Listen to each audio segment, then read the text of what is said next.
to order, and let me welcome you all to the second Brown India Initiative Seminar of the term.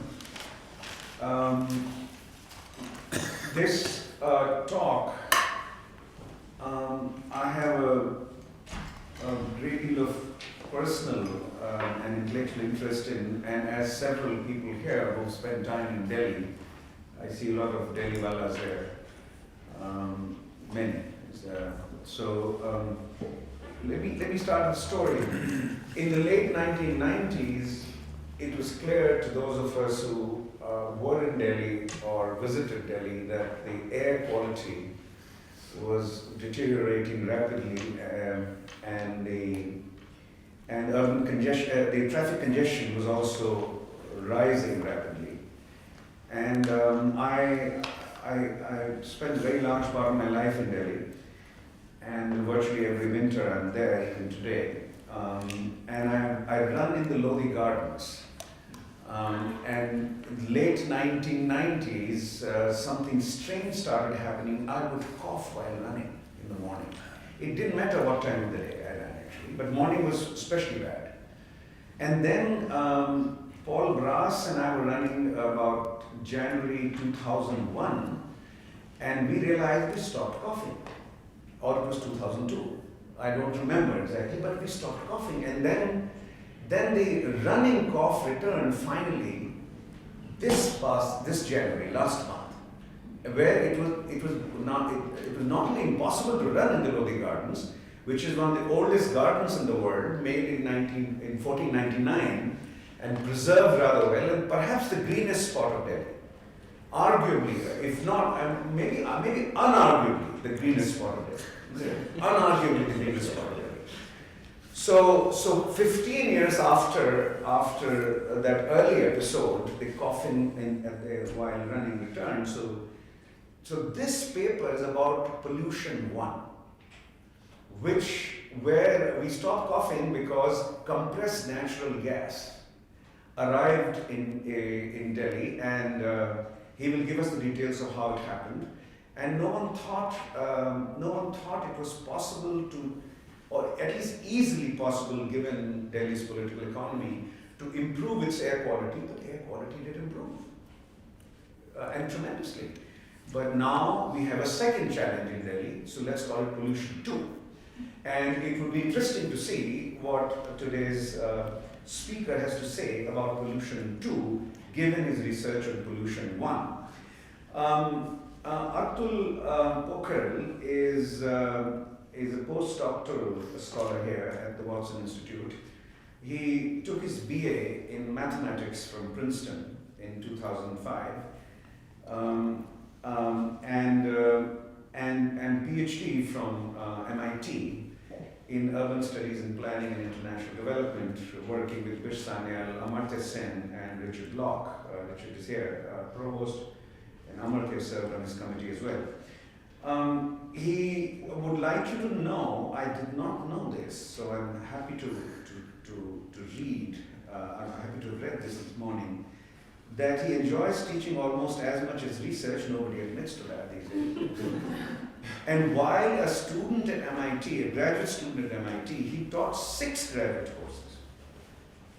That has to be record. 6 graduate courses you taught as a graduate student. That has to be record. And not only that, you also managed to get a university-wide teaching award for doing so. I presume you've been teaching here as well, as a postdoc. But welcome to this group. Of course, other than his education at MIT and Princeton, he's worked with the World Bank as a consultant and learned, as he says, how to design and conduct project evaluations in India and Nepal at large multinational donor organizations. So welcome Atul, you'll speak to us for, the title is When Courts Plan the Greening of New Delhi's Auto Rickshaws. And he'll give us the numbers on how many auto rickshaws ply on the streets of Delhi. He'll speak to us 50 minutes to an hour, and then we'll open up for discussion. There are lots of Delhiwalas here, Delhi people here, so I think it should be fun. There are also Chennai people and Kolkata people, so it will be quite competitive. Everywhere air is bad. Everywhere air is bad, right? Okay. All right, thank you, Raj. Thank you, everyone, for coming. I see a lot of familiar faces. That's wonderful. And also some people I don't recognize, which is also great. Welcome. So before I begin today's talk, as suggested by Ashu, let me give you a little bit of the background into how I got into this. First year, PhD, trying to figure out what to do for research, interested in how the state can function well, looking at developing countries. Good luck finding a research topic. That was what I was told. So I was frustrated, and I called one of my friends in Delhi, Yamini Iyer, who you might know, and she said, you know what? The state has just somehow converted the transportation network to natural gas, and we have no idea how this happened. And I said, can I live with you? She said, sure. And I said, okay, then I will do the research. So I went to Delhi, and then I started talking to auto rickshaw drivers, because when I read the literature, as I'll talk about soon, the process of conversion itself was very well documented, studied very thoroughly, precisely the kind of thing that the World Bank would love to claim credit for, and therefore a lot of literature. But the perspective of the auto rickshaw drivers was entirely missing. So I thought, well, I can talk to auto drivers. So I went to Delhi. So the title is about what happens when courts, the Supreme Court of India in this case, resembles a planning agency rather than the highest court in the land. And maybe we'll toggle the word rather by the time we get to the end of the presentation. And I'm going to focus on auto rickshaws. The bigger picture within which this research fits is, how can state institutions coordinate over long periods of time to implement large-scale urban changes? And I'm going to emphasize here the urban part because of the density, the overlapping of institutions, the sheer number of people who are involved, and if you like to use political science terms, the sheer collective action problems, the size of the collective action problems that are involved here.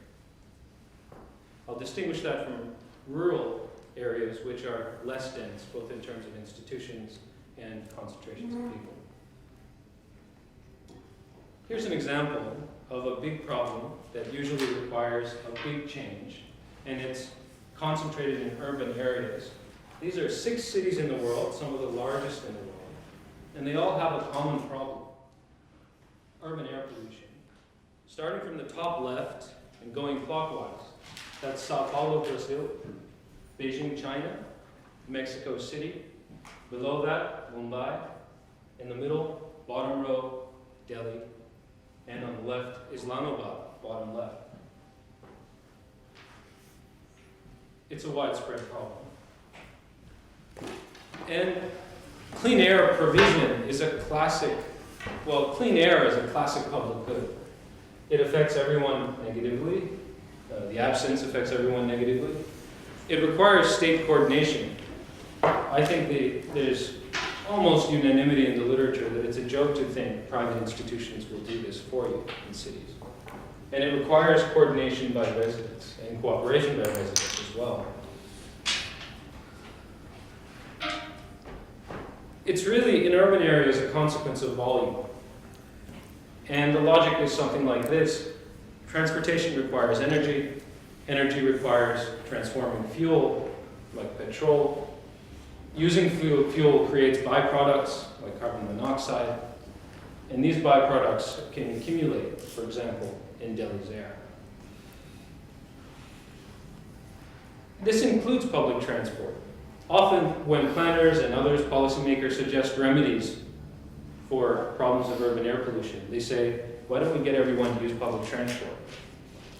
When public transport systems get large enough, they're the cause of urban air pollution. So in fast-growing cities, road-based public transportation networks end up being major contributors to air pollution. So simply shifting everyone over to road-based public transport is not the solution.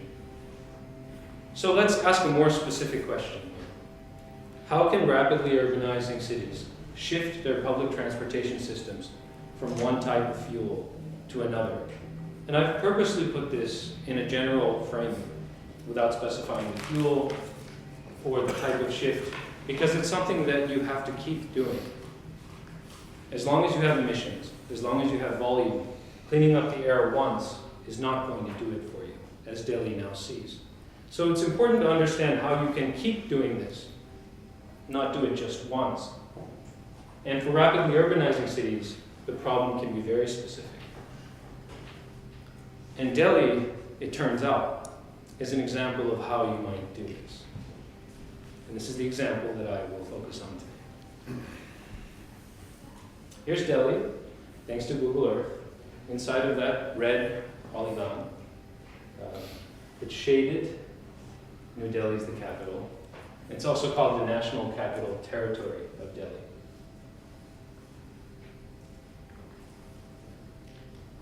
Delhi is big by any standard. It's the fourth largest city in the world. I'm defining city here by administrative unit. 16.7 million people. Just to give you a sense of how big it's twice as large as New York City, 4 times as large as LA, about 100 times as big as Providence.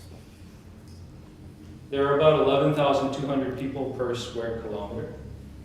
It's 97.5% urban, so predominantly urban. 33,198 kilometers of roads as of the Economic Survey of Delhi of 2014-2015.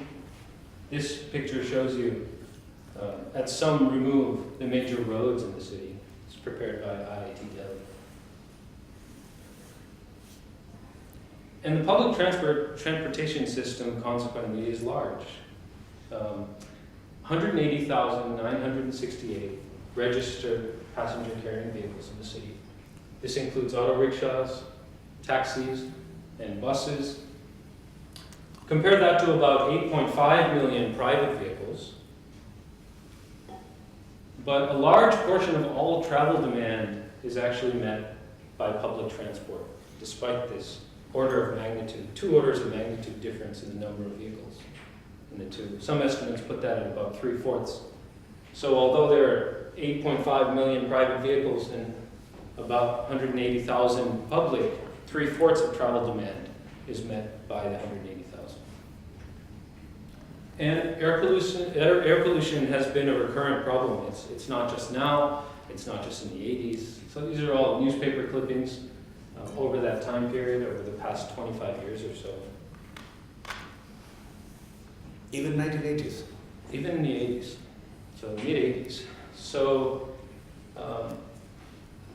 we'll go back to that. That's when this process begins. So in 1996, a very, very influential report was published by the Center for Science and Environment titled Slow Murder. And the main claim in this report was that old technology is what's causing air pollution. And that has terrible effects on the health of people who live there. The reason I point out this report in particular is because it influenced one of the judges, anecdotally, on the bench that would eventually see this case. So I'm dropping some hints about where we're going. But the bottom line here is that over a 20-year period, 1985 to 2005, Delhi converted its entire public transportation system to use natural gas. And it's a rare success story, as these things go, and it remains to be seen whether Delhi can do it again, but it's worth paying attention to here. What does this really mean? Let's give this some content. Here's Delhi's public transportation system. Auto rickshaws, yellow. Buses, burgundy. Taxis, green. From 1990 to 2015. Each bar shows you the proportion of each type of vehicle, and the length of the bar shows you the total number of vehicles. So about maybe a third to midway through, around 2001, 2002, the total number of vehicles drops. But another pattern that you should see is almost throughout, the yellow bars stay about the same size, the auto rickshaws. Except in the beginning they're growing, in the middle they kind of stabilize, and it stays that way. How can it drop so much? We'll get to that as well. And also, this The metro will become part of your representation at some point, or? The metro will not actually, because it's not road-based. I see. It'll be in the background as something that's siphoning away demand, but it won't show up here in the story. Another thing to recognize, which we will not discuss, but that will probably be important as we move ahead, and if you keep Uber in mind, you see that around 2009, 2010, the number of auto rickshaws and the number of taxis is starting to resemble one another. And last year they were almost the same. The number of buses is going down, which might have something to do with the metro. Okay, so keep this picture in mind. We'll come back to it, but this shows you the transportation vehicle picture over the years. Again, what did that mean that it converted it? It meant three types of passenger carrying vehicles in Delhi. On the left, the before column. On the right, the after column. Taxis, buses, and auto rickshaws visibly changed, but their internals also changed. And the vehicles were all replaced with compressed natural gas vehicles. It also meant that you had to distribute new fuel. It's not enough simply to replace the vehicle. You need an entirely new distribution system for the fuel.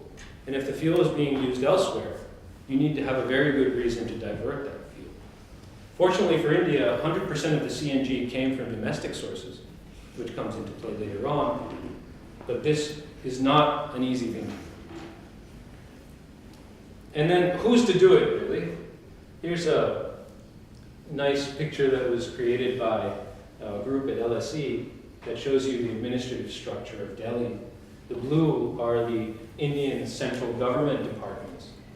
The yellow, the orange in the middle are the Delhi NCT government departments. At the bottom, those are the 4 municipal corporations in Delhi.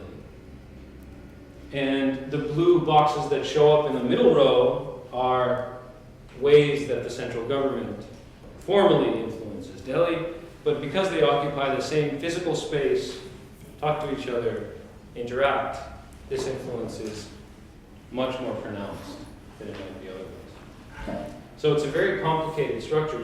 Even if you just count the number of departments and agencies that might be responsible for doing this, should someone decide to do it, it still seems formidable. So the two departments that are blue under Delhi State, DDA, Delhi Development Authority, And the Delhi Police. and Delhi Police, they are basically reporting to the central government, not to Delhi State government. So, Yes? yes, as an aside, it also means that the Delhi Police carry out the orders of the Indian Supreme Court as well. So who's to do it, okay, if you decide to do it? And then the executive has a different structure, and then you can find some people to point to here. Some are elected, some are appointed. I won't go through the details, but we can come back to it if you'd like. I'm assuming that you might be familiar with. Main point is that there's a legislative assembly that's elected, and then there's a chief minister who's elected. They come into play here. And this process was unusual, the process by which this conversion happened over 20 years. In short, an environmental lawyer sued the Indian government in the Supreme Court. That's the story that came out in public. That's the one that tends to be circulated. And his claim, the environmental lawyer's claim, was that the Delhi government had failed to provide clean air to citizens. And then there are a few other unusual features which we will also talk about. One unusual feature is the court actually took up this case. Another unusual feature, it sustained involvement, and the case actually remains open to this day. If you look on the Supreme Court's website and you look for writ petition civil 13029, MC Mehta versus Union Government, the Union of India, you'll see that it's listed as pending for monitoring. And in fact, the latest order that was issued by the Supreme Court in this case was December 15th of last year. And another unusual feature was the conversion was actually implemented. The vehicles actually changed. Ashu stopped coughing when he was running. It actually showed the change. And as I said before, it's a well-studied process. And I can give you references if you'd like to see the timeline and the details of exactly what happened with all of the vehicles and all of the actors. And it's been framed as a larger movement over this time period, 20 years, to improve Delhi's air quality. Another angle has been, did the Supreme Court actually overreach by being involved? And then another third angle is focused on buses, because these were the most visible polluters. They would drive by you, and if you were in an auto, you would have to hold your breath for a little bit, because they would just fill your auto with smoke. But I'd like to suggest that we might be able to learn something by studying autos. And in relation to what I've said so far, you can see the yellow bar is the biggest. And there are some other things going on as well behind the bars. It's an entirely different problem, the problem of converting buses and autos. Buses ply a fixed route, which means if you stand in one place, wait for the bus, it'll pass by and you can check if it's emitting smoke. Autos are point to point, and it's like chasing fish in water. In buses, there are fewer scheduled cast, scheduled drivers, according to the government of Delhi. And in autos, it's mostly SCST and a poorer segment of the population. Ownership is also different. Buses, largely owned by the Delhi Transport Corporation. So if you can convince the Delhi government to do it, and if the supply is available, it seems quite easy. There are some private operators, but the private operators operate more than one vehicle. So the number of people you have to deal with is fewer than autos, which are privately owned. At the time, they were privately owned completely. Now it's shifted, as we'll see. And if there were N buses on the roads, as we saw earlier, there were at least twice as many or 3 times as many. Is there any protocol for inspection of vehicles periodically? There is, yes. So couldn't that be a mechanism to deal with automobiles? Yes. It'll come up as well. Oh. So, a lot of things will come up here because a lot of things happen. So, there are multiple manufacturers of buses. At the time, a company called Telco and another company called Ashok Leyland. And then auto rickshaws, there was primarily one in Delhi, Bajaj Auto Inc. 95 to 98% of the autos in Delhi at that time were manufactured by Bajaj. So if you mandate a different vehicle, somebody's going to be complaining. And the point of this is to, again, list the different ways in which these are different problems. My argument that I'm going to illustrate today, because I'm not, if you're familiar with my other work in which I get into the empirics and analyze today, I'm going to try to broad stroke and give us a sense of what's going on and point out some interesting empirics. The argument that I'll illustrate is that the court was able to coordinate and force experimentation within the state. Not necessarily implementation, but experimentation within the state. There were conflicts within what we call the state at different levels within the bureaucracy as well. And I'm going to suggest at the end that the underlying reasons for state action were actually public perception and legitimacy. And the question of which public will come up as well at the end of this presentation. But before we dive in, just some formalities. The sources that I used for my research, public court documents, all of them, about 50 to date. I interviewed 35 drivers. I'm happy to talk about how I sampled them. It was an interesting experience. I spoke to 2 driver associations, academics at IIT Delhi and the Center for Policy Research in Delhi. I asked an NGO to file on my behalf, because it can only be done by Indian citizens, 2 right to information requests to get letters that were exchanged between Sheila Dixit and Rahul Bajaj to see what they were talking about, and also to access the Department of Transport database on registration of auto rickshaws. And then I also spoke to a Delhi Department of Transport employee who had, let's say, access to the database. So in today's talk, we've just been through the introduction. I divided it into 3 episodes because it's a little bit long. So in the first episode, titled The Conversion in the Court, I'll give you an overview of how the conversion was carried out and how the court, the Supreme Court, which I'll alternatively use with the court in this talk, what it did. In the second episode, I'll share with you an example of judicial experimentation. And in the third episode, I will outline the contours of a shadow conversion that took place alongside this broader conversion to natural gas. And then we'll conclude. So the conversion and the core.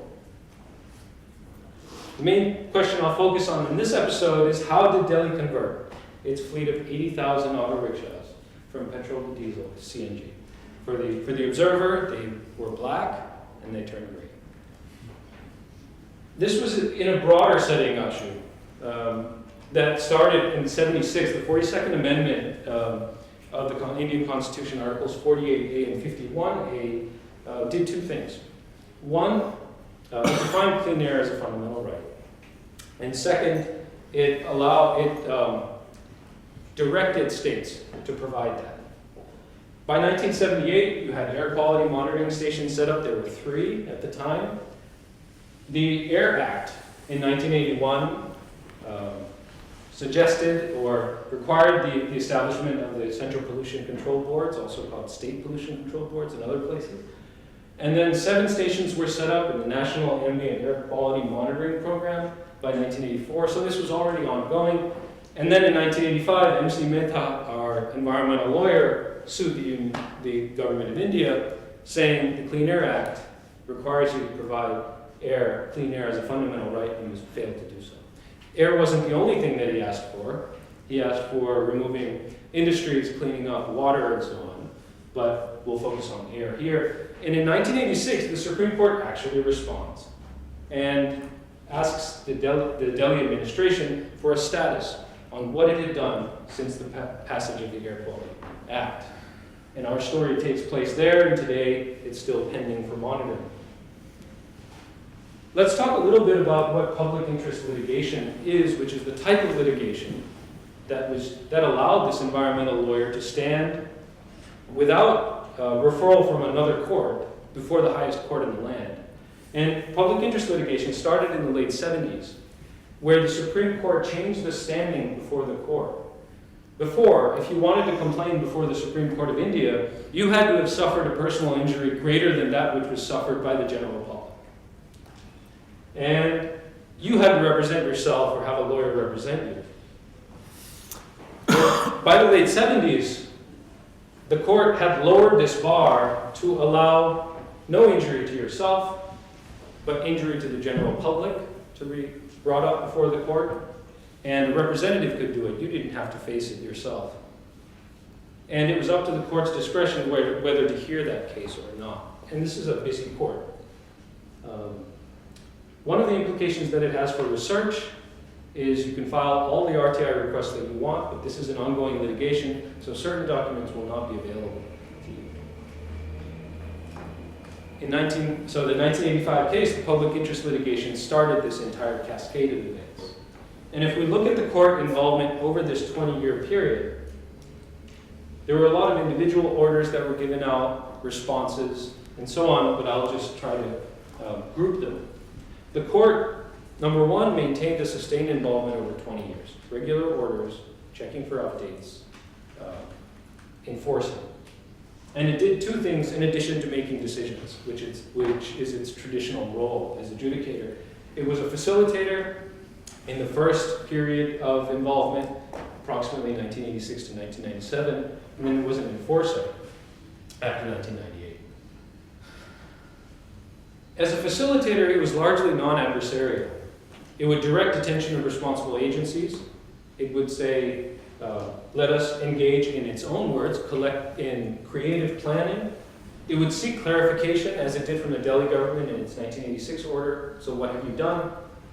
And then it would seek updates from relevant institutions. Ministry of Environment and Forests, it would say, what's the status, and so on. Some key orders. In 1990, it actually set responding deadlines for reporting for these agencies, the Delhi government and others. In 1991, it issues another order emphasizing cooperation and then emphasizing creative planning, in a sense saying, let's all get together and find a solution.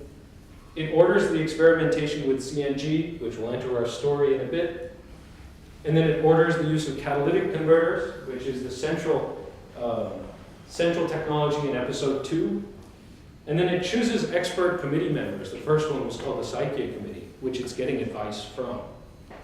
And then in 96, February, it reiterates earlier orders, and it actually identifies individual secretaries as responsible for carrying out its orders. Whereas before, it would refer to agencies and branches of the Delhi government. It started to identify individuals.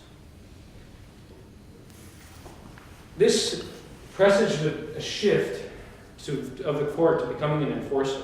Why could it enforce? It could enforce because of the Contempt of Courts Would Act. you take all questions after your talk, Atul, or you can take some clarificatory questions now? What would you prefer? Up You to can you. give me questions, and if I think it's better left to the end, I'll just note down and do that. Okay. Feel free to raise your hand. Right. And so, the Contempt of Courts Act allows the court to put someone in jail for up to 6 months for not complying with court orders. And it can also fine them. Will it? That's a different question, but it has the authority to do so. By the second phase, the mid-90s, the court becomes confrontational. It begins assigning responsibility to individuals. Rather than saying, who is supposed to do this, please do it. It says, you are responsible to do this. Have you done it? If you don't, I will hold you in contempt of the court. It changes timelines that the Ministry of Environment and Forests put forward for implementing some of the orders when it feels that it's taking too long. And then it regularly threatens contempt of court, usually to bureaucrats, but also in one instance to the Chief Minister of Delhi. And it also makes any decisions that seem to be pending or holding up proceedings, like the choice of CNG. Here are some key orders from this period. In 1997, the Supreme Court capped the number of auto rickshaws that were allowed to ply on the roads of Delhi. It established the Environmental Protection and Control Agency, the EPCA, in 1998, which was a successor to the Saikia Committee, another expert committee, but extremely influential. And then in 2001, it orders all commercial vehicles to use CNG, and if they're not using CNG, they're not allowed to ply on the roads. And that's part of the explanation for the drop around 2000. So I stopped coughing in 2002 then. Okay. It January took about a 2002. year for it to Yeah. kick in. It must have taken about years. But they're taking buses off the road? Yes, they're taking That increases the number of private vehicles. not if you control registration. What? Not if you control registration. Supreme Court. But the private issued one. vehicles went up, didn't they? They probably did. If we look at the order, it probably took some time for the private vehicles to kick in. Grading is a picture. I know, but from an aggregate pollution point of view, that's not good, right? No. If you go from buses to more rickshaws. Yeah. So that's what they did. They said if you haven't converted to CNG yet, you're not allowed to ply your vehicle. Can you remind us if private vehicles were, what kind of gas were they allowed? What kind of petrol? Did they have to go into unleaded at some point or not? They did have to. Yes. They had to. You see, this is the other issue, Patrick. At some point. Around the same time, private vehicles had to go for unleaded. Sorry, unleaded, yeah. And leaded gas just declined in Delhi rapidly after 2001, 2002. So this created a crisis. Yeah. Patrick. Supreme Court said if you haven't converted your vehicles, you're not allowed to ply on the roads. Whatever happens will happen. We already gave you enough warning. That's it. And if you don't prosecute the drivers of these vehicles, you are in contempt of court. Any driver who is still driving is defying a Supreme Court order, which has massive public implications. So it was throwing its weight around for sure. This was the crisis moment, actually, in this conversion process for buses. So the EPCA was an expert committee, which actually the Supreme Court chose some members of, a former Chief Justice, for example, but also listened to the recommendations of. And it's institutionally within the Ministry of Environment and Forests, and it was previously called the Saikia Committee. And this is what enabled the court to get into the technical details of whether to use CNG, how many, what a reasonable timeline might be for phasing in of unleaded fuels. So far in this episode, the court looks very, very prominent. But keep a few things in mind. One, the court relied almost entirely on expert committees. Yes, it did set the terms, of those committees, and it did choose the members. It forcefully directed coordination between agencies. If agencies were not talking to each other, the court would summon representatives before the court to give a disposition. But in the larger picture, there was more going on. It wasn't just the court. Number one, the court could not implement anything on its own. It had to rely on other state agencies to do so. And second, not all of its orders were implemented. In fact, some of them were not, and it had to revise them, like timelines. And it didn't order some of the recommendations that the expert committees had made. So there's some discretion in the court going on here as well. Which takes us now to the second episode on judicial experimentation, also known as the catalytic converter story.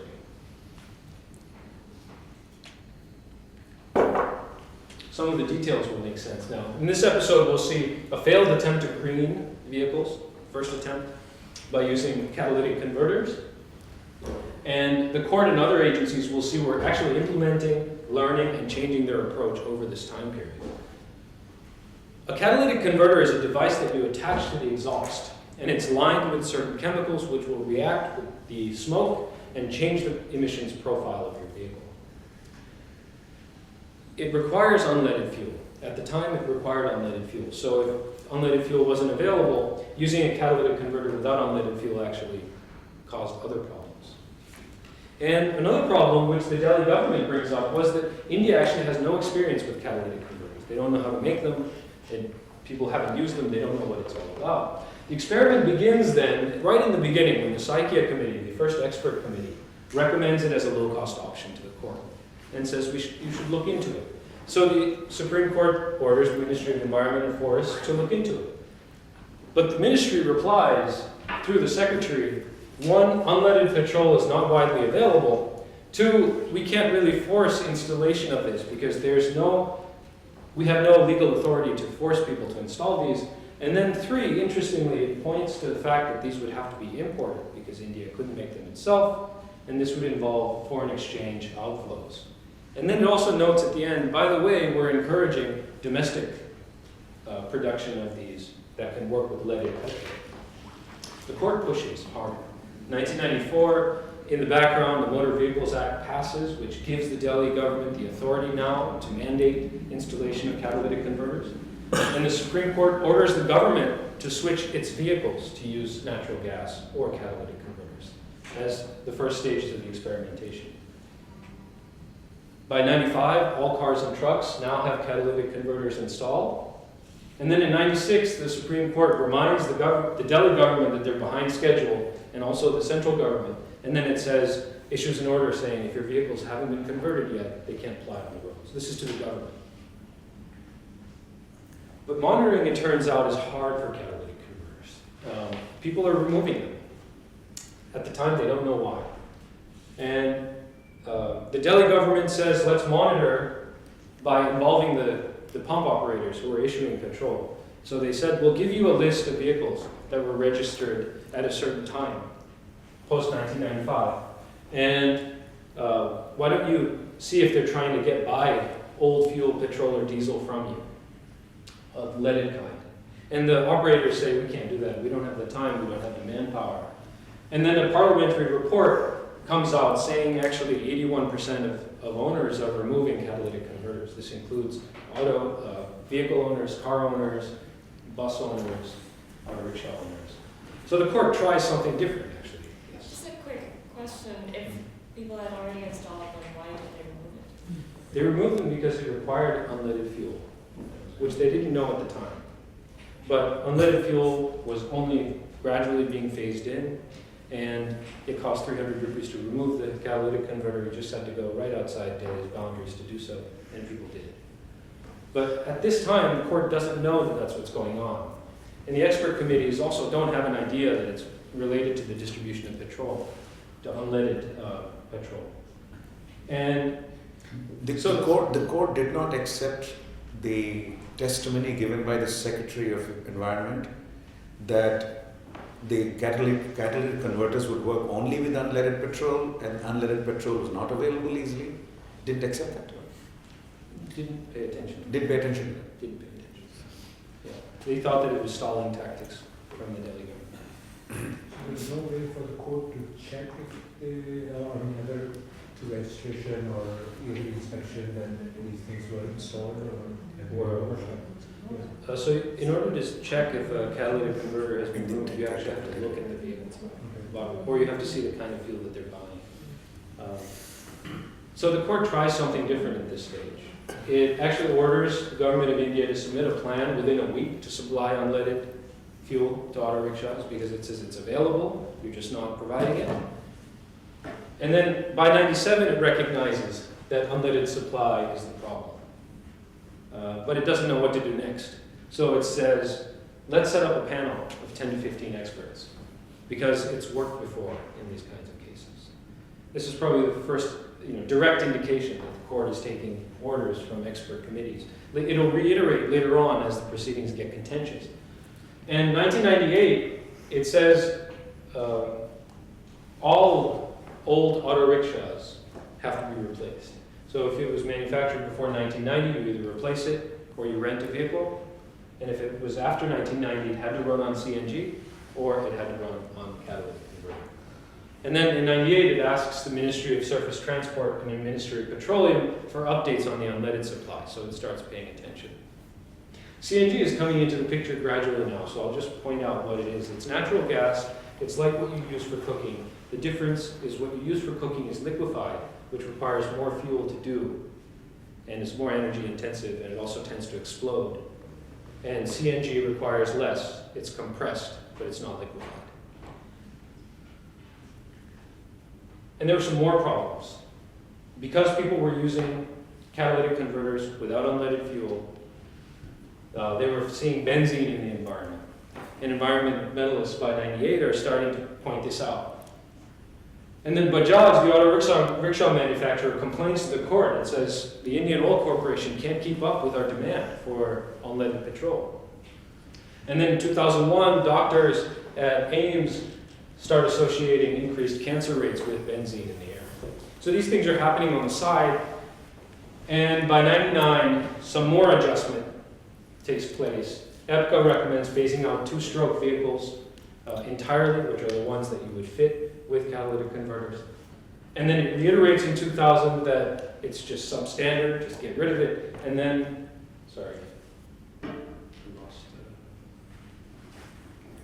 doctors are still associated with benzene. And then the Supreme Court learns and says, okay, this can't be implemented. Everybody's going to move to CNG now. And issues an order in 2001 saying all vehicles have to be converted to CNG. And it says to auto rickshaw drivers, it says if you've already ordered your CNG vehicles, you can keep running your old vehicles. If you haven't, you're off the roads. One thing that this story of the catalytic converter shows us is that the court was actually implicitly or explicitly synchronizing with domestic research and development of this technology. Because what happens in the background is in 1996, the Indian Oil Corporation and Associated Cement companies developed catalytic converters for autos, for auto rickshaws. In 96, Bajaj announces that its autos can run unleaded petrol now. And then by the end of 96, auto manufacturers have finished testing this catalytic converter that was developed earlier in 96. And in 97, they start field testing it. And then 98, it's ready for launch. So they did this without importing a single catalytic converter. Of course, it didn't end up working out. They had to drop the catalytic converter idea, but as a byproduct, they learned how to make catalytic converters. Episode 3. There was a shadow conversion that was happening underneath. And I call this the story of the drivers. In this episode, from 1994 to 2006, we learn about a Bajaj and Delhi government scheme. We see the choices that auto drivers face. And then we see the shadow conversion of ownership of vehicles and permits from a decentralized ownership structure to accumulation of finance companies. even before 2001, when the CNG requirement was passed by the Supreme Court, there was already a great deal of fragmentation in the types of auto rickshaws that you find on the roads because of the experimentation that had happened prior. Install catalytic converters, move to four-stroke, get unlimited fuel, change to CNG, install a CNG conversion kit. All of these were orders that were issued at some point by the court or by the Delhi administration. And so you had four types of autos by this time. You had two-stroke vehicles running with a catalytic converter. You had four-stroke vehicles. You had four-stroke that had been converted to use CNG with a CNG conversion kit. And then you had some that were actually running in dual fuel mode. You could flip a switch and it would go from CNG to diesel to petrol, actually to petrol. And ownership had already become fragmented by this time. A study done in 2003 found that 65% were owners and some were renting from owners. But each change seemed to push more and more owners to rent vehicles. Here's one of the few studies that have been done of auto rickshaw drivers in Delhi. This was done by IIT, Delhi, 2003, and is 274 here. And it shows you on the left income distribution of auto rickshaw drivers. This is daily, how much they earn daily. Figures are in rupees. The two chunks at the bottom, about a quarter each. On the right is 151 to 200 rupees. On the left is 201 to 250 rupees. Each of those are 29 and 20%. That's how much they're earning every day. This is self-reported. At that time, this would be $4 a day. The rupee was at $5 a day. Rupee was at 50 at the time. Yeah, Yeah. 49. Who's paying fuel costs? The drivers. So this is after fuel costs. Oh, after.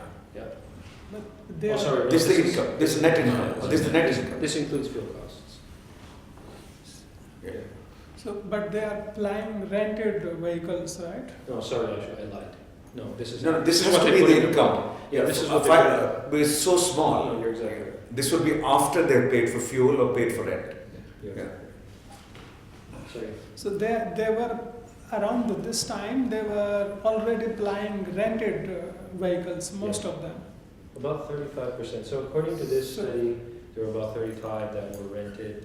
About 65% were Owned. owners. Before this, the number was even greater of owners. Because those that had taken loans to buy the auto rickshaws had paid them off by that time. But all of this stuff is almost borderline anecdotal because so few studies have been done of auto rickshaw drivers. And then on the right, you have family size of drivers. The largest chunk, 61%, 5 to 8 family members. So they're under a lot of financial pressure. And they would need assistance in order to buy these new vehicles or to change their vehicles. This was something that was pointed out by UPCA to the Supreme Court and something that the Supreme Court ordered the Delhi government to do. So Bajaj, the largest manufacturer, was obviously interested because it controlled 95% to 98% of the market there. Any change in vehicles or eligible vehicles would allow other competitors to come in. But on the other hand, the Delhi government was under pressure to do this quickly by the Supreme Court. So it had to cooperate with Bajaj to do this. So there are a series of letters that I obtained through a right to information request that were exchanged between Sheila Dikshit and Rahul Bajaj at the time. And they discussed their respective developments and what they want from each other. I don't know if they knew the letters would be public, but they... Is there a reason why new entrepreneurs or existing companies didn't enter the field? They didn't. Why?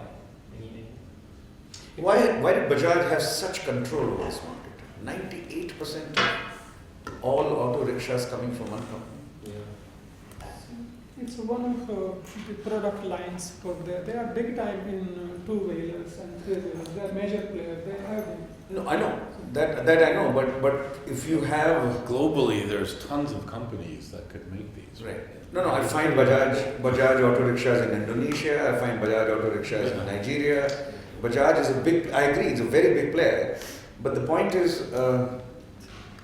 you could have some other players coming in if it's, I mean, monopoly can be broken. There was actually one company, 1.2%, Scooters India. I don't know if they're still in business, but. So Costa, what would happen if more players came in? What would happen? Why would you be worried about this? There's probably more competition in developing new technologies, and therefore the likelihood of having a new technological innovation will increase. I mean, the barriers to entry, the market barriers to entry are not high. There should be tons of competition, so something's going on here. Yeah, so the market structure has been like that. I mean, when I did the research, it was just a matter of fact. When we See, spoke to them. Bajaj also used to control the two-wheelers, the scooters, quite a lot. Yes. And then that opened up. That really opened up, and that non-Bajaj scooter, when I was a teenager, there was no option but to go to Bajaj, and then you had to wait also for something like 5 years to get Bajaj Chetak. As you know, all teenagers, we're not supposed to drive auto or cars, we're supposed to drive scooters, these two-wheelers, and it opened up. So this is a bit of a puzzle here, that the three-wheeler market is so dominated by Bajaj. Yeah, in Delhi at least. Well, it sounds like collusion between Sounds the like state and collusion, Bajaj, yes. right? Sounds I mean, like definitely something. after the conversion. This is what almost economists all of them call rents, right? almost all of them were Bajaj after the conversion. After the conversion. Yeah, because this replacement scheme was only for Bajaj vehicles. So much for saying goodbye to the license Raj regime, right? But it was I mean, precisely they the reason they reinvented could a convert so licensing fast. system. It's the same as Tata or Yeah. Reliance. But it was precisely the reason they could convert so fast. Oh, so it had a happy effect. Yeah, it was because they said, Bajaj, you're responsible, you're the only one, come before the court, tell me I what see. you're doing. If you don't change it, what's the trouble? Okay. Why are you making progress? But you have that effect. Okay. So, but can I make one comment, Ashwin, about your connection to the Italian scooters? So auto rickshaws were invented in Italy originally, so maybe it had something to do with it. Maybe the scooter rickshaw company had some sort of joint venture with Bajaj. Was it Kawasaki Bajaj? For the motorcycles, I know it was Kawasaki Bajaj. The market just opened up so much. That came in very late also. Yeah. The two-wheeler market was opened by 96, 97. They all kind from Japan, from Italy, they just flooded Indian market, and they knew that most Indians who could afford a vehicle would actually drive a scooter or motorcycle, motorbike, and not a car at that time. Now the story is changing now. Indian roads are also Right. designed for. Indian roads were not designed for cars; they were designed for scooters and three-wheelers. Yeah.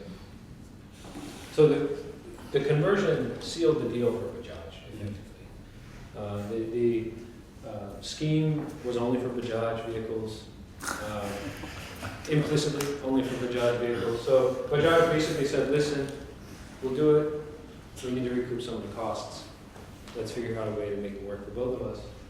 And Sheila Dixit had her eyes on the elections coming up.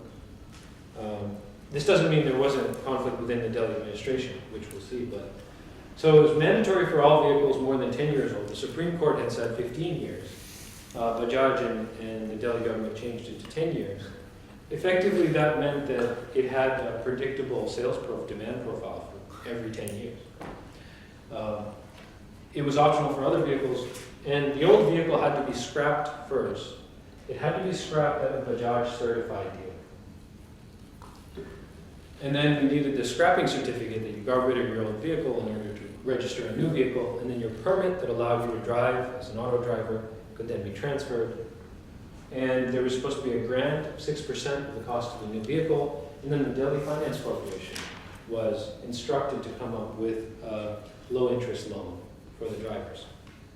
That was supposed to be the scheme in 2006 to implement this. There are two features of this that come out through the letters. One, there were serious disagreements between the secretaries within the Delhi administration, Secretary of Finance, Transport, Environment, and it went on for 18 months. There were two camps. One camp saying we need to do this quickly, it's been ordered by the court, the chief minister is personally looking into this. Another camp saying this is all Bajaj. This is all because of Bajaj's influence. Eventually the chief minister, Sheila Dixit, pushed it through, and there, in the literature it suggested strongly that she had her eyes on the 2008 elections that were coming up in Delhi. There were some unacknowledged effects of this. It turns out that the maintenance costs of CNG vehicles were actually much higher than EPCA had reported even to the Supreme Court. The order capping the number of auto rickshaws created a trade in permits. And because the scheme allowed permits to be transferred between vehicles, it made this a very valuable commodity. At the time, one of them would cost about 3 lakh rupees. It's like the medallions in New York City used to be these days.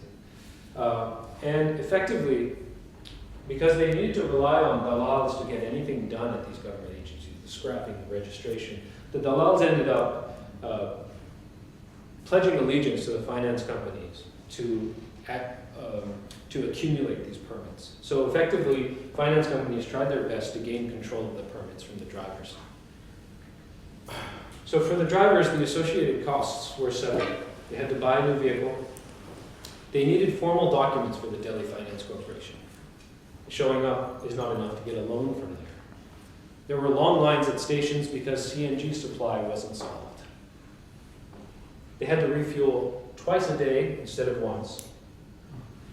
And maintenance costs, as I mentioned before, were higher. So this led to a parallel conversion in the shadows that people haven't written about, but that was suggested by my interviews, and it seems to make sense. It went from a decentralized ownership of these permits to aggregated ownership. And effectively, most of the permits came to be owned by a few finance companies in Delhi, unregistered finance companies in Delhi. And there were 4 patterns that emerged as of 2012. Pattern number 1 was an owner before, after the scheme, stayed an owner of the permit. They met the fixed cost of buying a new vehicle through savings or selling land or a finance company, maybe unregistered.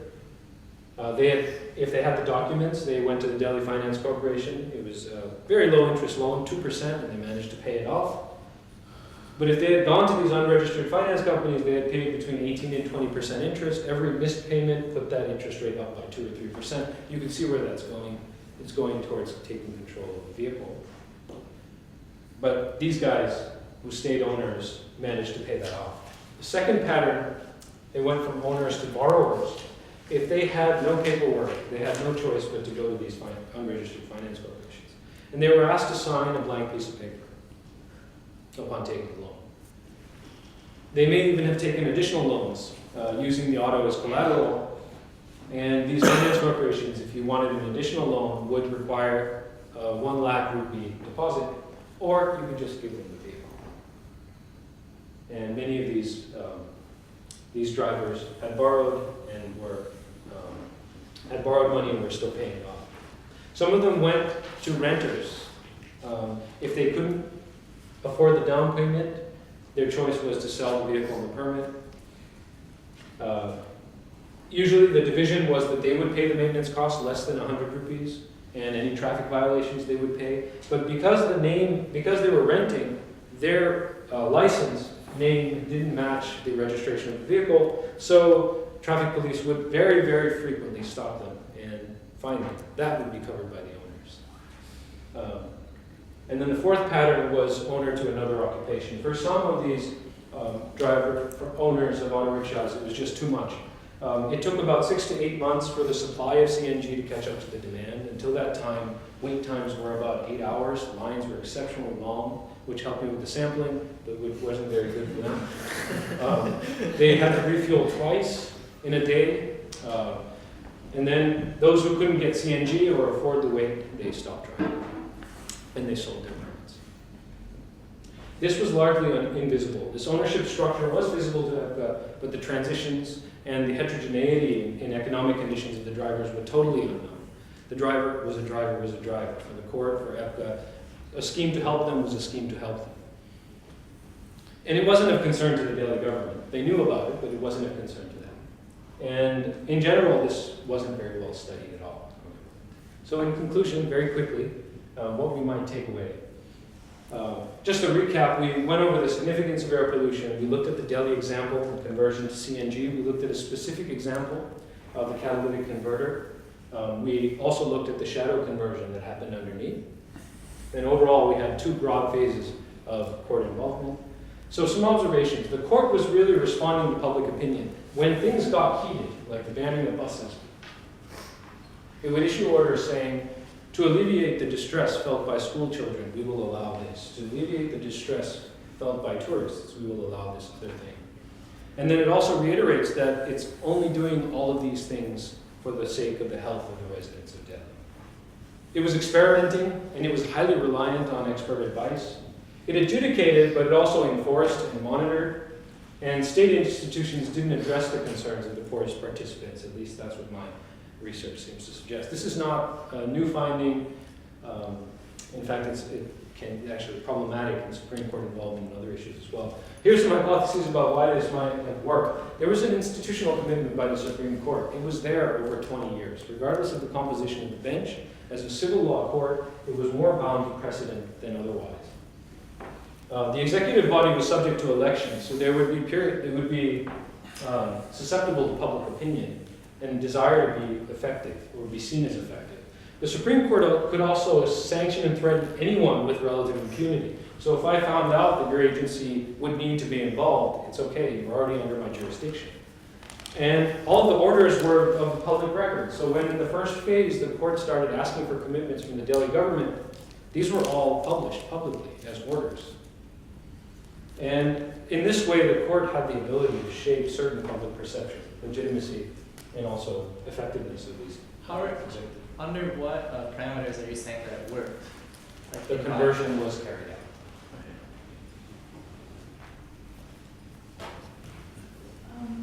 Can you, is that?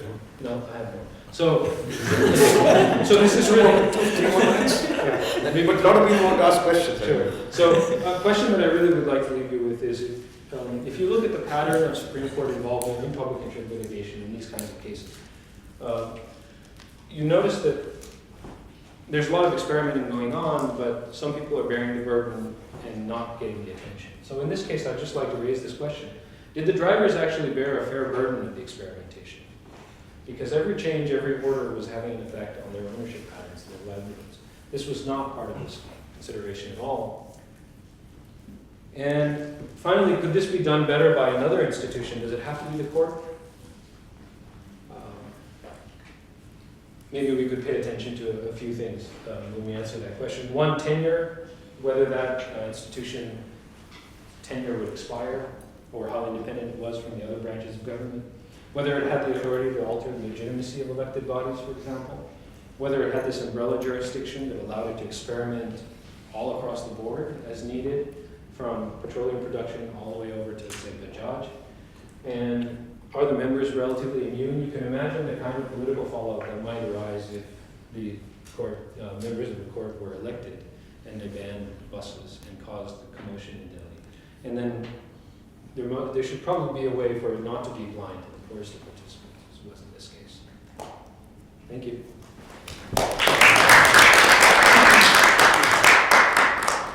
Let's start with Patrick Deliwala. No, it's a fantastic story, and I've always been curious because I always thought of this as one of the great governance success stories.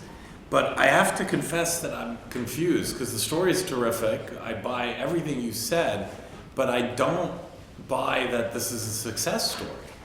I mean, in response to the question you said they converted. Okay, they converted. Well, what's the counterfactual? Shanghai has electric two-wheelers, so they're way ahead. And there's other comparisons one could make. It strikes me this took a long time. There were a lot of mistakes.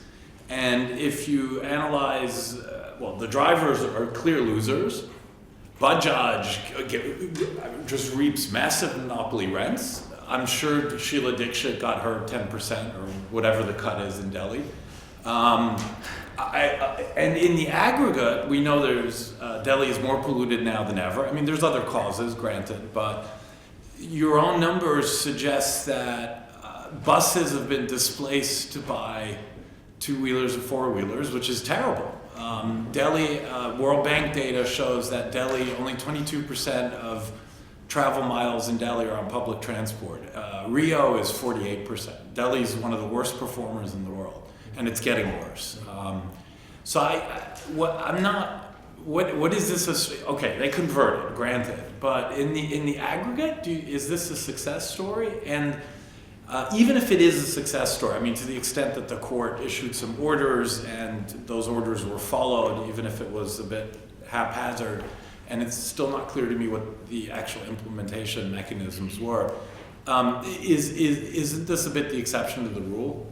I mean, there's the Delhi Metro, there's maybe this story, there's maybe a few others, but on so many other cases of public provisioning, the DDA, every time the DDA establishes targets for providing public housing, it never ever reaches them. DUSIP has said it will rehabilitate X number of some, it's never done it. Delhi Jal Board promised 15 years ago 100% piped water delivery to every household in Delhi, and the numbers barely budged. So even if it is a success, is this the exception to the rule that tells us that there are in fact systemic coordination failures? Yes. What's the answer? Yes. Yes to what? Well, whether there are systemic coordination failures in this. As you described with your charts. Yeah. I mean, so is this a success? I would say it's a success because the objective was conversion and conversion was achieved, but I would draw a line there. By all the other measures that you pointed out, all the other perspectives, I think it's highly problematic.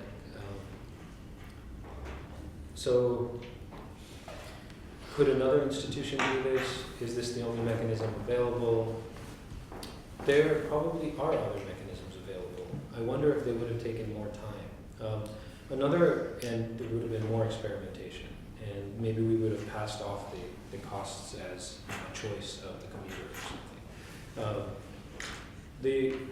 I think the thing that's interesting here is that the emphasis, the Delhi government's response to the initial order saying we're looking domestically to see what the foreign exchange implications are going to be and whether we can do this indigenously is indicative of this current that was underlying. It was mid-80s, and early 90s, and so there was this emphasis on developing domestic industry as far as possible. I mean, in those days you had to register it by a computer. You had to count the number of parts you had in the computer to see how much was going in and out. So part of it was an attempt to say, can we do this ourselves?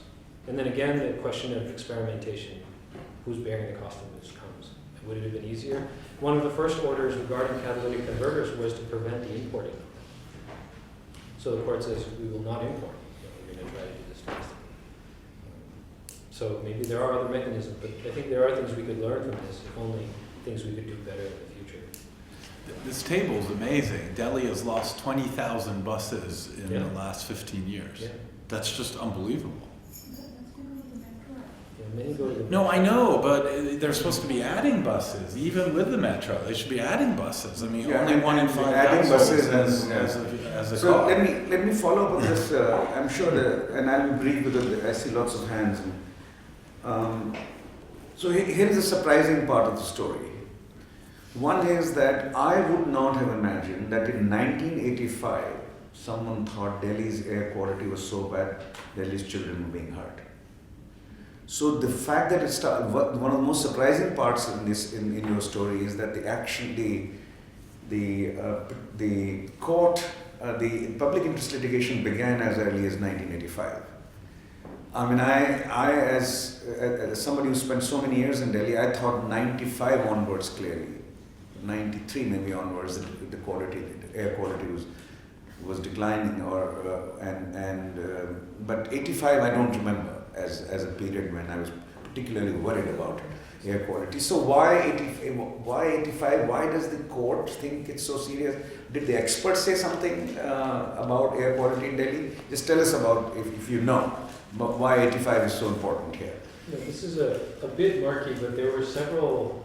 There There were was a broad experts movement. saying as early as 85 Delhi's air quality was bad Yes, so there were broadly. and hurting children in the The city. problem at the time was industries, was the location of industries within Right. Delhi's border. So the initial concern with air quality came not through vehicles, but it came through industry, polluting industries within the. Especially the thermal power stations. And that was a land use question. Also some tanneries that. Tanneries were there. Okay. And Yeah. Now, if we do the summary political economy of what you said, so it was a success to the extent it was a success, because it's the poor auto rickshaw drivers And all with those incomes, no one is even talking about lower middle class. Basic talking about working class, The right? lower middle class is where the court and the Right. well, middle class. Some auto drivers may be lower middle class, but we're talking about actually, right? And so they paid the price, the biggest price, and the biggest beneficiary was a leading industrialist in the country, right? Bajaj. Also, people like you who visit to No.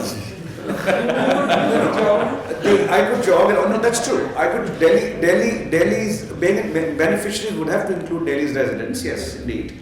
It is the most polluted city. It's not only visitors like me, but Ram, you live there, and Definitely. your air quality also improved. So true. Those are the beneficiaries. There is a public benefit here, Yes. which is driving certainly the political process to some extent, and the court is using that. The court is using that to push it forward. Push it forward. How do you oppose that, right? Okay.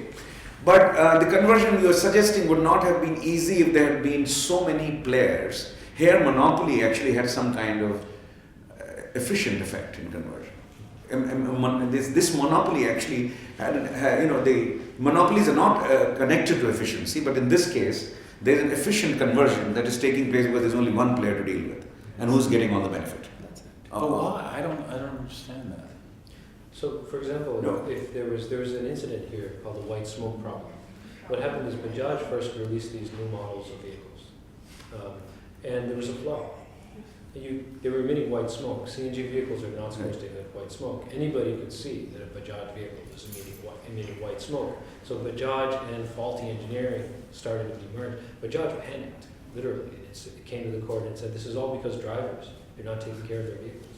And then AMCA does an investigation and they say, no, it's both of you. That's actually what pushes Bajaj and the Delhi government together to try to figure out a solution. I think if there were multiple companies, There wouldn't have been a design flaw in the first place. that's what we believe, but it would have taken iterations. But they could have been It would have collective action. taken several. Collective I action. can't believe I'm arguing the economist Collective action. position. But let me conclude by saying this is unlikely to work in what I call initially pollution 2 phase today.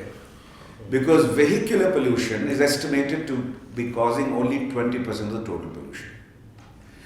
And it's not clear to me that the Supreme Court can force the farmers of Punjab, Haryana, and Western Uttar Pradesh, the surrounding and Rajasthan, surrounding areas of Delhi, from not burning agricultural waste.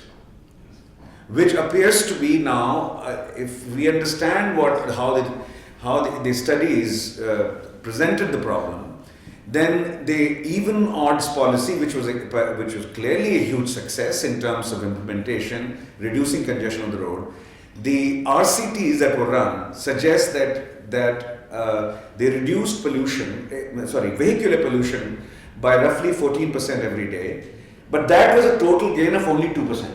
Because vehicular pollution is such a small proportion, 1/5, not more than 1/5 of total pollution. So maybe vehicles can be monitored by the Supreme Court for 20 years.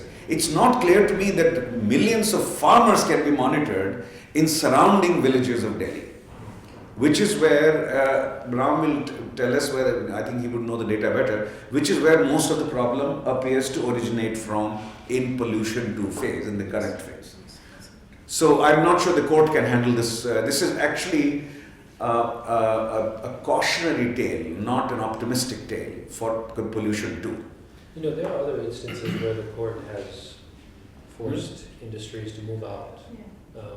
So if you look at the history of public interest litigation in India, you find that the court actually is more involved in land use cases, for example, Commonwealth Games, than it is in air pollution type thing. So it seems to. Urban land is farmers are politically a very different kettle of tea. Very different from urban users. Farmers have a very different political economy in India. Yes, and here, so politicians, chief minister, who also had political stakes in enforcing the scheme. Right. But Haryana, Western UP and Punjab chief ministers, they have interest in not enforcing if you compel farmers to. And they're primarily rural states. These are not urban states. Yeah, but this is the Supreme Court. The Supreme Court can force farmers not to sell, It was not to easy burn for- waste. Well, I think actually it's not No, about. I'm asking simple question. I think the question should not be can it, the question should be will it? Because of the political implications, because of the discretion that it has over whether to see this, and because it is attuned to public opinion here. I mean, and you asked me about the 80s and why maybe the Supreme Court had the courage to do this. It was not long after Indira Gandhi. And the Supreme Court is seen as this entity that's trying to establish its boundaries. That's Trying correct. to say, you know, it's now going to be extremely difficult to remove our judges. You know, you need 2/3 majority of everyone and 2/3 majority of everybody who's present. Reversing it, forget about it. The only place you can challenge our orders is in the court itself.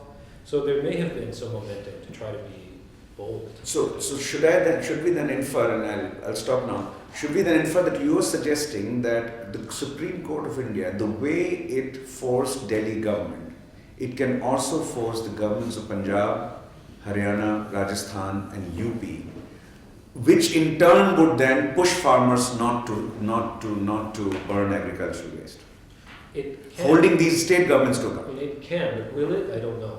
I mean, that's a political calculation about that. But it doesn't, I mean, it doesn't implement all of the orders that, it doesn't do everything that. Ram, you next. Atul, I liked it. It's a very persuasive story from an institutional perspective. But I think there's one element missing in your analysis, which is the price mechanism. So CNG is fundamentally different from what you call catalytic converters earlier on, leaded versus unleaded petrol dynamics. So once you have CNG kit installed, then it's in your interest to run that vehicle with that kit, because CNG is extremely cheap compared to diesel alternate sources of fuel. I see. So I think, so there were, of course, those permits were traded, there was corruption, and poor drivers lost out in the process. All that is granted. But once once you install it, once you build the capacity, which is that you have pumps servicing CNG, you have Bajaj or manufacturer installing that technology. Then after that, you don't have to worry about it. It's in every driver's interest to use CNG. I see. That was not there earlier. How much cheaper? Is it considerably cheaper than gas? It's considerably cheaper than petrol. Extremely. It's one-fourth, one-fifth of petrol and diesel. I see. So that is, I think, crucial component, and it plays out in your Bajaj versus monopoly story also. So, and the other thing I think you missed out on was that there is a lot of voluntary compliance with CNG. So you talked about autos, and your auto story is wholesome, but private vehicle car owners, many of them have switched voluntarily over CNG. And when it comes to cabs and cars, the CNG has another added feature which is unique, which is that you can switch between CNG if you could buy it. So you could switch and yes, from CNG to what? to petrol and vice versa. So here it's something where price mechanism has driven, and there is no monopoly story because car manufacturers are several in India, and people have voluntarily cars manufactured by different manufacturers are being used. So if you provide capacity, adequate infrastructure, and price mechanism, so there is voluntary compliance also. I'd just like to point out a couple of things. So one is the car story was different. I'm telling you the auto story and the public transport story. The car story was different because the Association for Indian Automobile Manufacturers was very interested in lowering emission standards for vehicles. They went to great lengths to do this, possibly to ensure voluntary compliance, possibly to make it easier to have cars, whatever it was. They were very much involved in this process. And the Supreme Court's order early on, 95, saying that all vehicles have to be natural gas and so on. We had that as well. So maybe in the case of cars... in case of auto, the price played an important role. That CNG was damn cheap compared to... At the level of just the fuel, assuming everything else is already done, no question. Yes. The question is how did everything else get done? And In that, But there were several everything stages else at has which to, the is a price, prerequisite before. there were several stages at which the price mechanism, as you call it, didn't actually exist. CNG is manufactured by, is controlled in Delhi by the Gas Authority of India Limited, state institution. CNG is more profitably used in the overall economic circumstance of Delhi and of India at the time in industry. That's where it was going. The Supreme Court ordered the Gas Authority of India Limited to first divert CNG to serve public transport vehicles in Delhi before sending it to industry. So there's already a price mechanism breakdown going on there.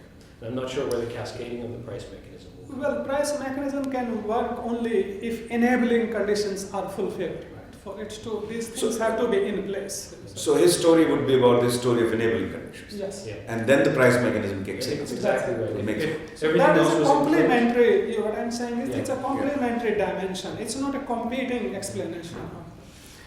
Okay, can I try to speak up? Let's start here. Fine. Yeah. Your turn. Well, I've lived through this transition, so I think I'd like to say a few things. Yeah. One is that 200% agree with Ram, that the economic factor was huge. It made the political system able to stick firmly to implementing it because it was going to be in the larger public interest. People wouldn't have to pay more for an environmentally safe option. Second, it was in the interest of the auto drivers because you would get a higher profit margin per kilometer traveled. So it worked out actually. So politically, it was possible for the Shiva Dixit government to insist on this because it was not hurting anybody economically. So that was one big factor. So the economics, to my mind, is a very important factor. The second is that I teach a course on social transformation, and I also look at this story. And when I request you for this paper, I see this as an excellent example of this dance between judiciary and executive. How they kind of there's an act that's made, the judiciary forces its implementation, an act which is upgraded, judiciary forces that implementation as well. So this interplay between judiciary and executive is what has brought about most of the transformational changes anywhere in the world, and especially in India. So to that extent, this is an excellent example of that interplay that happened. And third, the Bajaj story, I'd like to say that today, Bajaj is no longer very much the market leader. For 3 years. No. Today you've got other players which are very much strong, I see. and they are multinationals. If they lose out, it's because their vehicles, the body is sometimes not attuned to the outer Delhi. The inner parts of Delhi are pretty okay, but the outer parts. So maybe that's it. Is that a story of the last few years, or is that a story of this period? It's the post-CNG story. Sorry? It's the post-CNG story. With all It's this the post-single story. Yeah. With all this upheaval, I think one of the things that happened was what you rightly pointed, that there was a weakening in the armor. There was this transition did lead to some loss of numbers, and so other technologies got away into this. Can I ask you whether your claim that even the auto rickshaw drivers benefited from this? I mean, in the end they did, but they also had to buy a new machine, new autos. Would you pay 3 lakh rupee permit if you were not making money out of it? Sorry? Would you pay 3 lakh rupees as a bribe, as an extra overhead if you were not making money?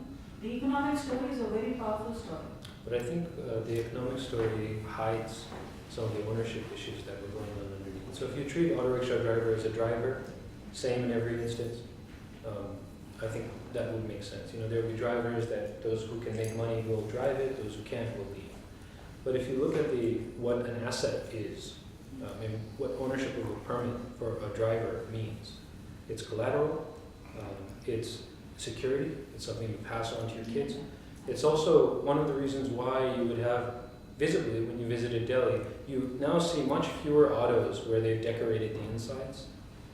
Because in the past, you decorate the insides, it's something to be proud of. Now it's not. So one of the mistakes I think that the Supreme Court and EPCA and others made was treating drivers as uniform, homogenous in terms of ownership. And therefore, if we take into account that heterogeneity, which is one of the main points here, we'll see that the costs were actually very different for different drivers, number one. Number two, the long-term implications of giving up ownership or becoming indebted were also quite significant. But I second your point that we just don't understand this well, because there aren't studies of auto rickshaw drivers, and this process wasn't studied. But The economic one costs- point she's making is that you wouldn't pay 300,000 rupees if you didn't think you could recover it quickly enough. Exactly, that's why they did. That's why finance companies held on to the permits. Just that the distributional concept, beneficiary of the distribution of those gains were not necessarily drivers. That is also true and comes out. So you're disagreeing with the statement made that drivers No, also no, benefit? there was money to be made, Yeah. but not necessarily by drivers in every single case. People who I think could some get hold some of drivers benefited. permit, they were the finance company or existing owner. The drivers But who I think for were credit relatively, constraints, driver. the drivers who were relatively. So you got 300,000 rupees on 2% from somewhere? 2% interest rate? No. No, that was not the transaction you're talking about. No, the transaction, the 300,000 was if you wanted to buy a permit in the black market to have a new auto. Suppose you wanted to be a person who, there was a cap on the number of autos, and you wanted to enter that market. Right. You would have to pay somebody 300,000. How much did a CNG-driven auto cost? About 125,000. That's what people. 125,000. That's what they ended up paying. If they did it the clean way through the Delhi Finance Corporation, through this replacement scheme. But very few drivers, it seems, were in the position to actually take this formal route. Can I ask one quick question?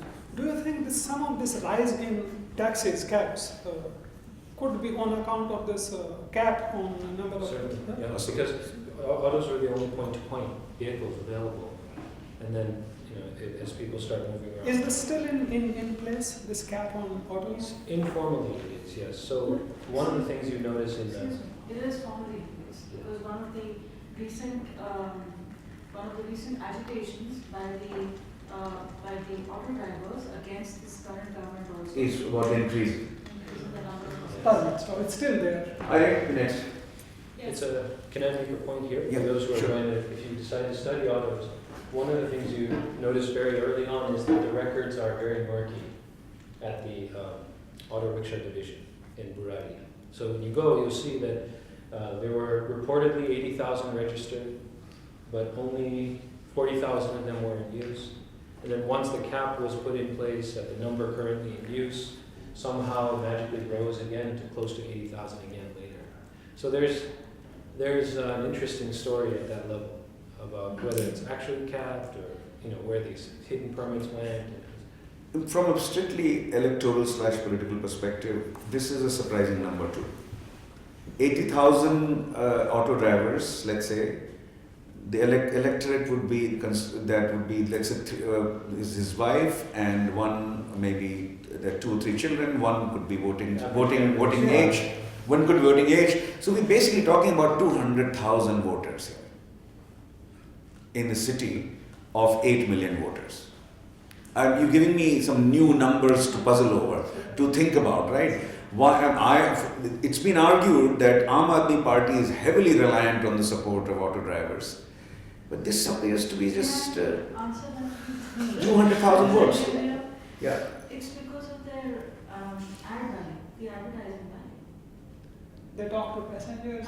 They write about the party, so they are billboards.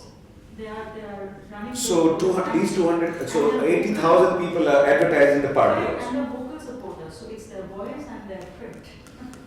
Yeah, let me think about the electoral calculus of this. This is a very surprising, interesting number. After stopping him for so long. I still don't get this 40, Other people's stories. Thank you. 40,000. So my That first drop-off. question is actually piggybacking on Ashi's question when he talked about the beginning of this whole process of the public interest litigation case. And it began in the 80s, and you said at that time the main concern was industries in the outskirts of Delhi. So I'm wondering why the Supreme Court decided to go after the auto rickshaws then and not target the industries. And then I have 2 conceptual questions about the process of public interest litigation. So this case is an environmental lawyer suing the state of the Union of India.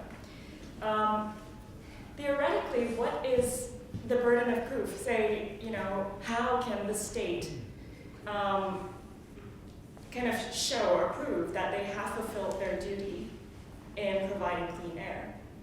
And that leads to a question of where does the market fit into the picture as well, because the state can provide a regulatory framework to provide clean air, and then there are these market players that introduce other kinds of complications that counteract the intentions of the state. And especially, say, in a situation where you have one big market player like Bajaj, who manufactures faulty vehicles, for example. Was there any kind of direct interaction between the Supreme Court and market players? My second conceptual question is your argument about the court as an enforcer, and I wanted to push you a little bit on how the mechanism works. So the court acts as an enforcer through the threat of contempt of the court. But who is held in contempt of the court? Is it a bureaucrat individually responsible? And what would be the consequences for that, individual bureaucrat? Or was it that position, say, if you were proven to not have done your job well, then you would just be sacked, but there was no, say, criminal penalties for that? Or was it an institution that was treated as an actor and held accountable? I might just add that Irene's dissertation project is on construction workers in Beijing and Delhi. You might know that. Maybe She's I can learn spending a from lot of you time in about- Delhi as a result, yeah. Maybe I can learn a bit from you about Delhi after this. So I'll just start with the question. Why autos at that time? I should have clarified. Autos only entered the picture later on with the order in 1997. Early on, it was the larger movement to clean up cars, to clean up buses. It started with buses actually, and then eventually autos were identified by EPCA as very polluting, these two-stroke engines, and that's when it came before the court. How would the court verify whether it's provided clean air? It would probably rely on an expert committee like EPCA to do some study, or it would rely on, now that they have air quality monitoring stations, it would probably rely on that. There was through these proceedings, they did set emission standards on vehicles, and so they might rely on that as well, but remains to be seen. That's why the case is open, perhaps, to this day. The market question I didn't understand. I'm not sure what you mean by the market. I've never seen it before. So I'm not sure what you're talking about by the market. So if you mean sort of letting people buy and sell freely with adjudication. As in non-state actors, market Non-state. actors. Say Bajaj would be a market actor. Okay, so it's sort of someone who's bought manufacturing, buying and selling for a profit. Okay. The court could call them before the court and call the CEO of Bajaj before the court to testify, but they would have to have a reason to do so. So they would call, for example, the secretary of the Department of Transport, and the secretary as an individual would show up before the court and would be jailed as an individual who failed to carry out the responsibilities. And this was the distinction between the first phase, in which they're basically calling representatives of institutions, and then the second phase, in which they're saying, you, so-and-so, Mr. So-and-so of the Ministry of so-and-so are responsible for carrying out this order. Have you done it? And say, if you haven't, you will be in contempt of the court. You will be defying a court order to do this. Could Bajaj have been jailed?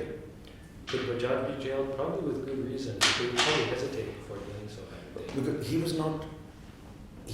was called to court to give evidence rather than he was never not. called to court. The So court they were- case was not against him. He couldn't No, have been they jailed. were submitting, they're free to submit evidence to the court or submit reports to the court or have their representatives, like their lawyers, present something to the court. But more often what happened is all of these other unions and other representatives of groups met with EPCA, this expert committee, and had regular meetings. And then that's how they would get the recommendations into the court. This side, your hand has been up for a long time. Yeah.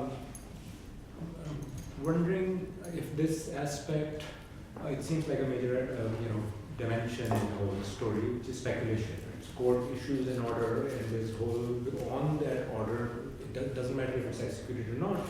People start to speculate what would be the effects of that. Right? I mean, we're all converting, so licenses start getting traded, right? So financing industries emerge. But that court remains focused on achieving that end. It doesn't. There is no room in the legislative system to recognize that while you're moving towards that goal, there are these speculative industries which are emerging, and the conditions surrounding that goal are going to change. By the time you get that, you might have physically achieved that goal, but the effects you were thinking will produce by that goal will not be the same because there's all this speculation and industry and transformation, heterogeneity of drivers, and all these conditions would have. Is there a mechanism in the legal system in which somehow speculation could be controlled? Do you think that dimension would have been handled if we are to draw lessons from it, or should the lesson that we draw is that every code action is not simply achieving one goal, but it's more of a displacing this condition from this to this? I think there is a certain amount of displacement going on. And in the orders themselves, you notice that when the Supreme Court caps the number of auto rickshaw permits, the first thing they say is this is going to cause illegal sale and trade in permits, which we order the Delhi government to stop. And then, of course, it's not going to be stopped. It's very, very difficult to stop. So I think there is a certain element of kind of fixing certain things and other things becoming fluid to adjust for that. I think that's probably how I would think about it. I mean, the Supreme Court could say, listen, we're the ones responsible for helping clean the air, which they've done. If you read the December order, they've said, if you recall, it was because of the Supreme Court that happened, and now it's time for us to pick up the sword again. But if they were asked instead of the kind of committee of experts they had, a different set of committees of experts, which includes non-profits, perhaps anthropologists, sociologists, who are sort of documenting in some way the effects of alternative trade markets which are emerging, that become in some way, I don't know, what would be the potential? I think about that a lot. I mean, what I think about is what would it have taken for the court to actually tell a committee to study the effects that it would have on the drivers, or just tell EPCA to do a study of what the ownership patterns are. I mean, EPCA it issues a report on auto rickshaws, and it glances at the ownership structure, but it gets some of the facts wrong. But it says, so I don't know who they relied on, but and it was contested by some people at IIT Delhi based on studies that they had done. So who's on the committee definitely seems to matter quite a bit. But whether telling the court that this was going to have terrible effects or have these heterogeneous effects on the drivers would have actually led the court to dive into that, I'm not sure. I'm really not sure. And I think about that quite a bit. What would it take? Because it's as I said in the presentation, it's a systematic pattern of neglect from the court. And if you look at the record, it's quite damning. Certain people, they just don't care. That's what appears from an order. Unless somebody comes before the court and says, listen, these people are really suffering terribly. Do something about it. And even in that case, it's not clear if they will. When with these general larger scale patterns in which it's already clear what public interest they're going after, and the public that they're interested in is the one that's going to be complaining through NGOs or the news media is going to be voting, then they seem to be very attuned to it and kind of almost passively looking at the drivers. But there's no directive. We don't know what it would take to get the court to say, well, actually, that public matters too. Ned, did you have a question or comment? Sarah? Sarah's hand was up. Anindita? Yeah? Okay. Ned? No? Related to what you were saying, which is that I'm not completely convinced that the structure of conversion was entirely invisible, because I think the auto rickshaw unions are a pretty strong force in Delhi, and there's tremendous resistance to almost any sort of new, especially anything which involves the cost of a lakh. Auto rickshaws go on strike like that, and they pretty much cripple public transport in the city, and they've effectively done that in the past. So I'd really like to hear about how they resolved the auto rickshaw union, and whether there was dissent, discord, and how the government resolved it. Especially given the political economy, the change in some ways, or maybe it's actually a continued political economy that we see today with the AAP government. And relatedly, the AAP government the Sheila Dikshit government after the December rape that took place in Delhi, tried to enforce GPS-enabled meters. Now, that was similar. It's comparable in some ways, but depends. Public safety is a public good, as good a public good as. Could you say that again? After the December raid, what did the government want to do? The Sheila Dixit government wanted to, as a reaction, wanted to enforce GPS-enabled meters in autos, so that autos could be tracked. I see. And Like so, Uber, like an Uber, okay. yeah, so clean air and public safety, both public goods. In fact, the GPS-enabled meters were a lot cheaper than what the CNG conversion required. I think it was about maybe 60 or 70,000 rupees is what it cost. But there was. And what happened? Did it succeed? Did not succeed? It did not, and the reason it didn't was because there was massive resistance by auto unions, actually saying this was a cost that they weren't willing to bear, and it just fizzled out. You don't have, it fizzled out. It's very patchy. There are some autos that have GPS-enabled meters, but it's not universally, hasn't universalized the way we've seen with CNG. So what might explain, and I feel the one factor in common was this sort of resistance from auto unions. And even in the case of these meters, it was a single source supplier, and the supplier of these meters was basically Sheila Dixit's nephew, who owned the company that was supplying these meters. So to me, the economics and sort of the way it's set up is pretty similar. But I wonder, and maybe it's a matter of time, and maybe it requires the courts to intervene. So I don't know if there's something you'd like to say. So this is a question about the power of auto unions explaining one result On that as opposed to and the the other. implications of this for. Okay. Yeah, so. So the role of the unions in my work that I did is a complete black box. I had trouble getting in touch with union leaders. People would point to different unions. I would go to the gathering places of auto rickshaw drivers, where you eat and so on, and ask them, are you part of a union? And say, yes. Who's the leader? It's like, I would say, I'm the leader. And so I don't really know the structure there. I had some people tell me that it was more difficult to get compliance in the past because they weren't unionized. And it's easier now because the unions have more control than just being voluntarily a part of the union. I don't know the extent to which that's true. In the evidence that I looked at, the unions came up in the EPCA report on auto rickshaws.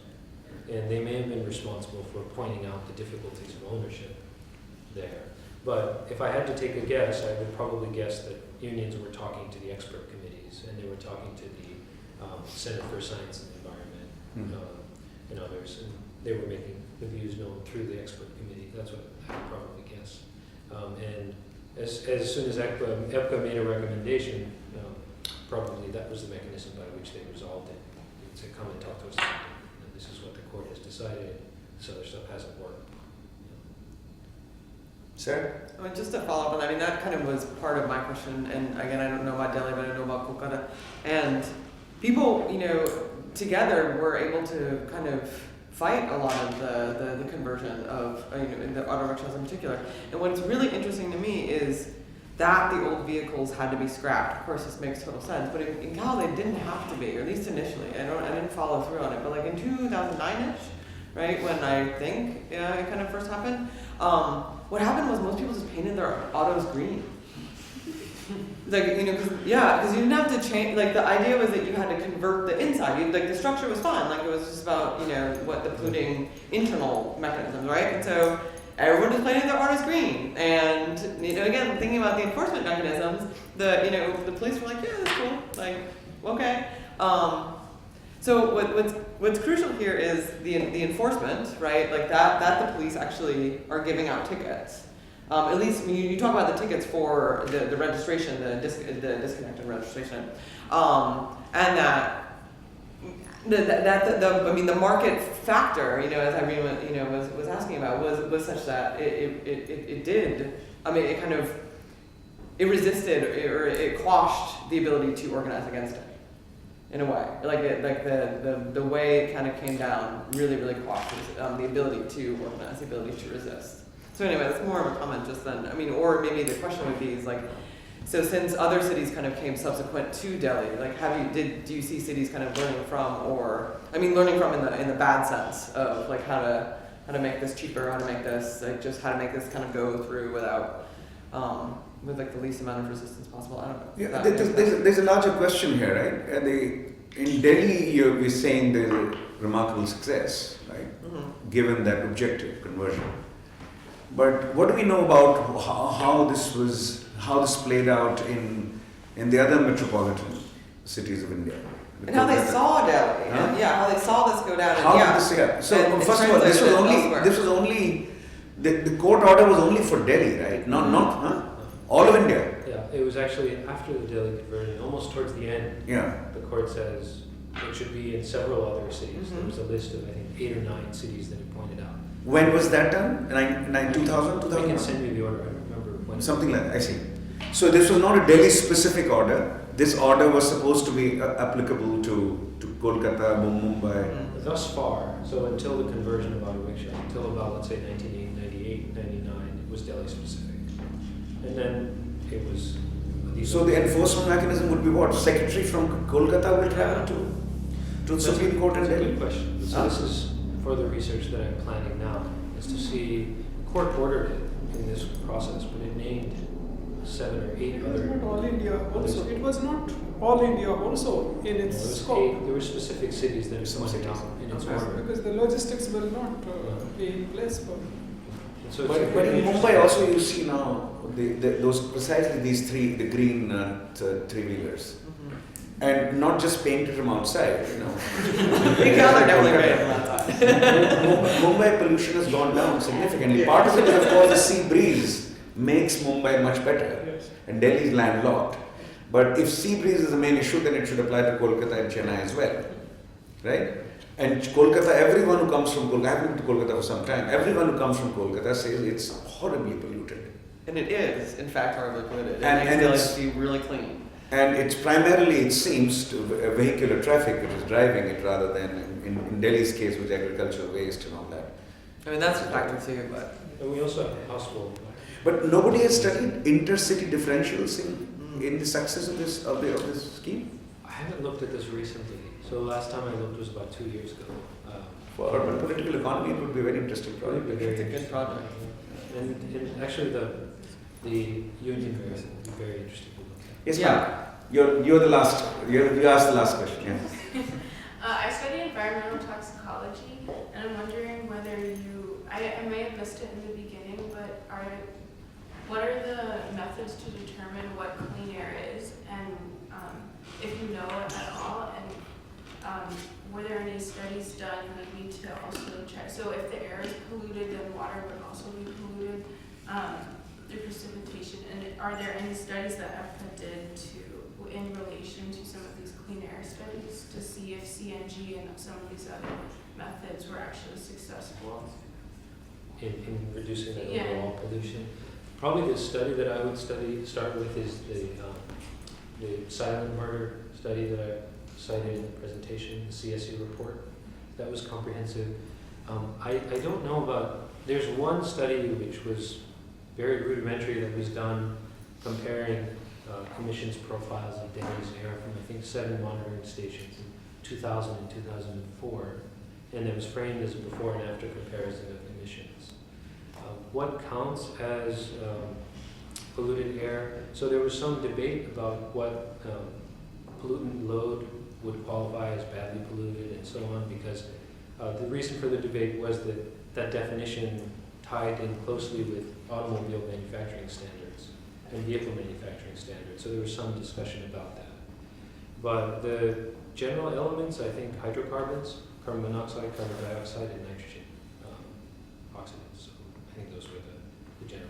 I mean, they didn't look at sulfur, but there was a discussion about sulfur load. And in this broader discussion with automobile manufacturers about whether to consider low sulfur fuel as a clean fuel.